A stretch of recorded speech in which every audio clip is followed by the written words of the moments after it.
Abre.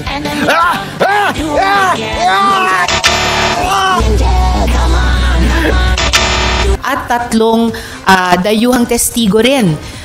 Yung isa na in person nagtestigong Amerikano at yung dalawang Ukrainian na gusto din sana nilang magtestigo in person, nga lang ginegera nga yung kanilang bansa ngayon, kaya mula sa Ukraine lamang online sila nakapag-testigo. So patuloy yung aming maingat at responsableng pagve-vet sa mga gustong magtestigo, kaya napag-alaman namin yung mga nagpapanggap lang pala.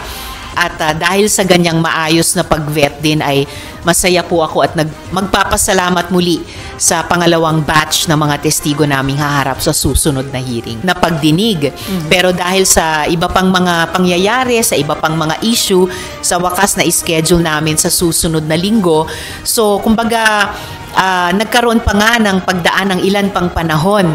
So kung bakit hanggang ngayon ay hindi pa napirmahan iyon, hindi ko maipaliwanag yun. So mas maigi pong kay Senate President yun na lamang pong itanong. Di kalidad ng mga testimonya at affidavit ng mga lumalapit at navivet naming witnesses, buo ang kumpiyansa ko, ng opisina ko at ng aming komite na we are on the right track sa pagbibigay ng plataporma sa mga victim survivors, sabihin ang kanilang katotohanan at hari nawa kalaunan makakuha ng hustisya. Yung sinabi din po ni Pastor Quiboloy na sa korte lang sila haharap. Well, in fact, may at least isang pending kaso na sila ngayon dito sa Pilipinas dahil pending on appeal yung kaso na inihain laban sa kanila sa Davao, dinismiss pero inangat sa DOJ on appeal. At meron na ring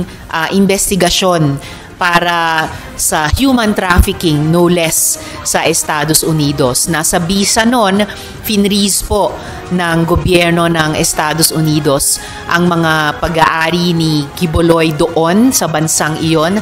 And in fact, nasa wanted list na po sila ng Federal Bureau of Investigation. Hindi ako nag-aalala kung patuloy na magdi-delay o mag-o-obstruct si Quiboloy sa prosesong ito ng investigasyon in aid of legislation, in aid of justice, dahil kung tatanggihan nila yung pagkakataong humarap at sagutin ang mga tanong mula sa kanilang panig, makakabuo pa rin kami ng committee report na maging kapaki-pakinabang hindi lamang sa mga investigative authorities natin sa executive na karanasan po namin ni Selly mga kasama sa mga nakaraang investigasyon.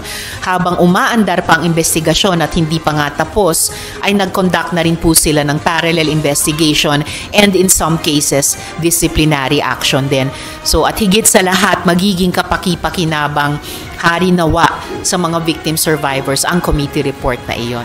Ako si Sara Duterte. Iisa lang ang Rodante Marcoleta sa Senado. Hindi natitinag at laging nasa panig ng tama. May prinsipyo, may paninindigan. Iboto natin ang number 38 sa balota. Rodante Marcoleta sa Senado. Kay Marcoleta, may pag-asa ka.